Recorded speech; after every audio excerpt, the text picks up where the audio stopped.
እንግዲህ ጨረቃ ፋሚሊዎች አንዳንዶቹ እንዳስተላለፉት ያዩት የተመለከትኩት መቼስ እነዚህንን መልእክት ሊያስተላልፉት የቻሉት ምንድነው ተተጀመረ አይቀር ተተደፈረሰ አይቀር መጥራት አለበት ብለው ነው። ተደፈረሰ አይቀር መጥራት አለበት አባባሉ ምን ነበረ? ሰላም ወዶቼ እንዴት ናችሁ? ደህና ናችሁ? ሰላማችሁ ይብዛልኝ በያላችሁበት። እንግዲህ ኤፋ ይምጣልን እያሉ ነው። ኤፋ ይምጣልን ሐሰን ይውጣልን እያሉ ነው።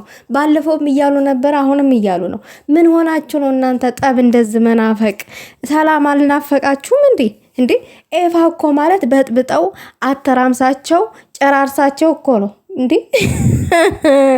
የጋሽዬ እንቁ ልጅ እኔ ኤፋ ይመቸኛል። የምሬን ነው የምላችሁ። ማለት የሆነ በቃ ብጥብጥብጥ ያደርገዋል ባንዴ። ስሬስ ነው፣ እውነት እኮ ነው የሚያስመስለው ድራማውን ማለት ነው።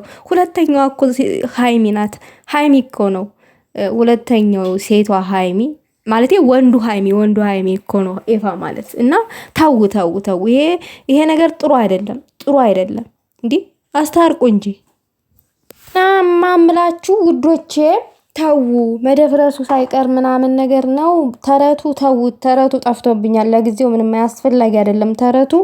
እና አንዳንድ ደግሞ አሮጊቶች ቅምጦች ማለት ለኛ ንግስት፣ ለኛ ልዕልት፣ ለኛ ሜዲያ መሪ ለምትሆን እናት ለምትሆኑ ማለት ነው፣ እናት ለምትሆኑ ሰዎች እሷንም እየተነሳችሁ የምትሳደቡ ምን ሆናችሁ ነው እናንተ? ምን ሆናችሁ ነው? አርፋችሁ አትቀመጡም እንዴ? ያዙ ይልቀቁኝ። አላበዛችሁም እንዴ? በነገራችን ላይ የቅማምዬ ሳቋ ሁሉ ሳይቀር ነው የሚያቃጥላችሁ፣ ቅጥልጥል የሚያረጋችሁ። አንዷ ሁሉ ጊዜ ቅማምዬን በቻት ትሰድባታለች። ከዛ የሷ እኮ ማለት ይቺ ናት ምናምን ተብሎ ፎቶ ሲላክልኝ ዛሬ እቺማ እኮ ለቅማምዬ አያት ትሆናለች። ምን ሆና ነው? ሰው እንደ ቤቱ ነው እንጂ እንደ ጎረቤቱ አይኖርም። በዚህ እድሜዋ ብሩኬን ወንድሜ እያለች ቅማምዬን የምትሳደቡ ምናምን ብዬ መልስ ሰጡኝ። ሲቀጥል ደግሞ ብሩኬ ወንድም ሳይሆን ማለት ያለባት ብሩኬ ልጄ ነው ማለት ያለባት። ለምን? ምክንያቱም እናት ናት።